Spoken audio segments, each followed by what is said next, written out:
మీలో ప్రతి వాడును తన పొరుగువాని విషయమే జాగ్రత్తగా ఉండవలెను, ఏ సహోదరునినైనను నమ్మకుడి అంటున్నాడు ఇక్కడ.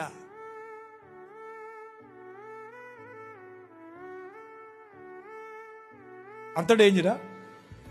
ఎవరు మాట్లాడరా? మాట్లాడుకున్నంత నమ్మొద్దని ఎవడు చెప్తున్నాడు? దేవుడే చెప్తున్నాడు నమ్మొద్దురా బాబు అని ప్రవక్త ద్వారా.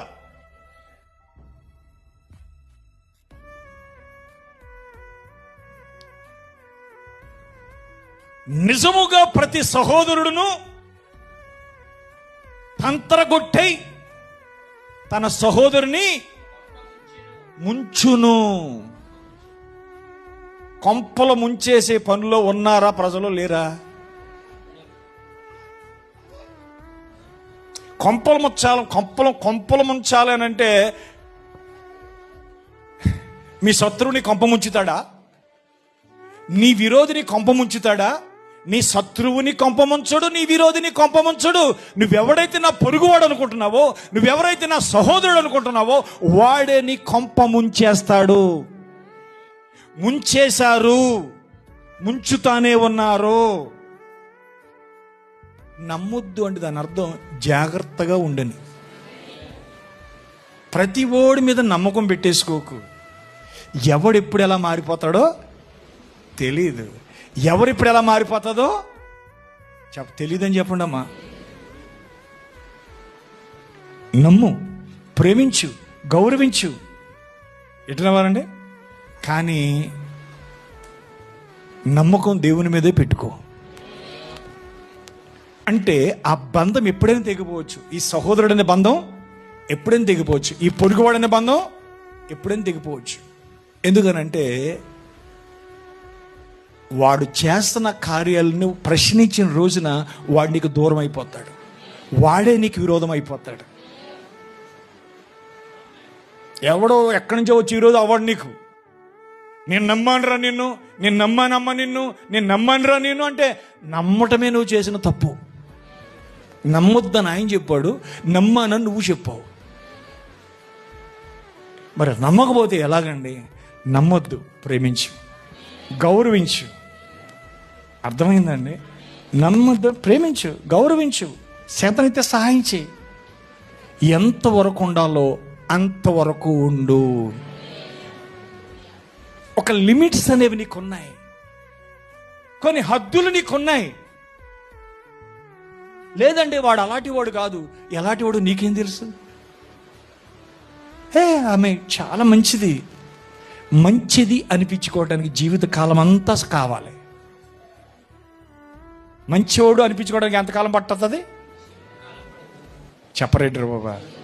మంచోడు అనిపించుకోవడానికి నీ జీవితకాలం అంతా పట్టుతుంది. మంచిది అనిపించుకోవడానికి నీ జీవితకాలం అంతా పడుతుంది. కానీ చెడ్డోడు చెడ్డది అనిపించుకోవడానికి ఒక చిన్న కార్యం చాలు. జీవితంలో మళ్ళీ నేను నమ్మలేరు. అర్థమైందా మీకు? ఎంతకాలం మంచిగా ఉండాలండి, ఎంతకాలం మంచిగా ఉండాలండి? చచ్చే వరకు మంచిగా ఉండు. అంతేనా? ఇంకా దానికి ఇంక వేరే పరిష్కారం లేదు. దానికి చచ్చే వరకు నమ్మకం ఉండు అంతే. చెడ్డగా ఉండాలంటే అదే నేను అన్నాను. ఈరోజు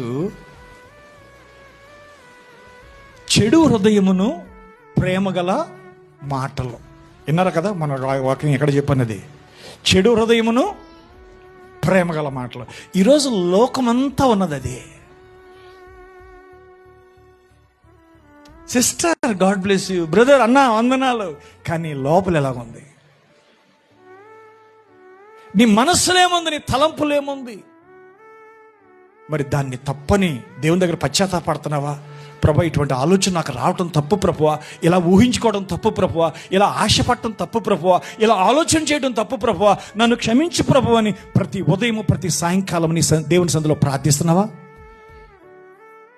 సమర్థించుకుంటున్నావా? సమర్థించుకుంటే ఏదో ఒక రోజు అది గర్భం ధరిస్తుంది. దాన్ని ప్రతిదినము నువ్వు క్షమాపణ దేవుని దగ్గర అడిగితే దేవుడు నీ జీవితాన్ని బాగు చేస్తాడు. హల్లెలూయా. ఎందుకంటే ప్రియులారా, నేను చెప్తున్నాను, 3 మాటలు చెప్పాను. ఒకటి, గర్వంగా ఉండొద్దండి. డబ్బు మీద కక్కుర్తి పడకండి, దురాశ పడకండి. మూడవది, ఆ రెండు నీకుంటే, గర్వము డబ్బు రెండు ఉంటే ఆటోమేటిక్గా వ్యభిచారం కూడా నీకు పాపము కాదనిపిస్తుంది. దాన్ని సమర్థించుకునే మార్గాలు నీకు చాలా కనబడతాయి. ఎందుకంటే ఎవరు నిన్ను ప్రశ్నించలేరు కూడా. ఎందుకంటే అంత స్థాయికి ఎదిగిపోతావు నువ్వు. ఎంత స్థాయికి ఎదిగిపోతావు? ఉన్నతమైన పొజిషన్కి వెళ్ళిపోతావు. ఒక మంచి రెవరెండ్గా పిలబడతావు, ఒక మంచి బిషప్గా పిలబడతావు, ఒక మంచి దైవ సేవకుడిగా పిలబడతావు, ఒక మంచి దైవజనరాలుగా పిలబడతావు, ఒక మంచి విశ్వాసిగా పిలబడతావు. కారణం ఏంటో తెలుసా? నీ పొజిషన్, నువ్వు పెరిగిన విధానం, అంటే నువ్వు ఉన్న స్టేటస్, నీ స్థితి ఏం చేస్తుందంటే నీ మనస్సాక్షి నిన్ను గద్దించట్లేదు. ఎదుటి వాళ్ళు నీకున్న పొజిషన్ చూసి భయపడుతున్నారు అడగటానికి, చెప్పటానికి. ఎందుకనంటే ఒకవేళ అడిగినా, అతనికి చెప్పినా అక్కడ నీలో ఉన్న ఆ స్థానాన్ని నువ్వు కోల్పోతావు. ఒక పాస్టర్ ఎస్టాబ్లిష్ అయిపోయిన తర్వాత, ఒక సేవ ఎస్టాబ్లిష్ అయిపోయిన తర్వాత, ఒక మంచి పొజిషన్ వచ్చేసిన తర్వాత, ఒక స్టాండింగ్ వచ్చేసిన తర్వాత, కోచింగ్ చేసిన ప్రతి ఓడు బయటికి వెళ్ళిపోతాడు.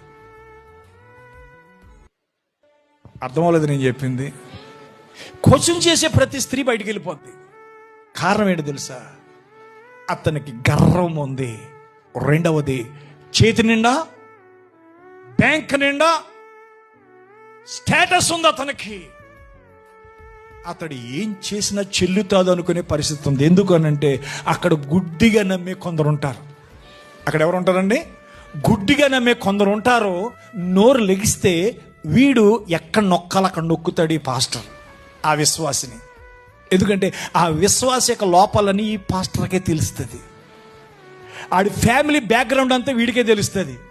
ఎందుకంటే వాడి భార్య వీడి చేతిలో ఉంటుంది, పాస్టర్ చేతిలో ఉంటుందండి. దాని అర్థం గ్రిప్ అంతా పాస్టర్ చేతిలో ఉంటుంది. అర్థమైంది నేను చెప్పింది? నేటి సంఘాలు, నేటి సేవలు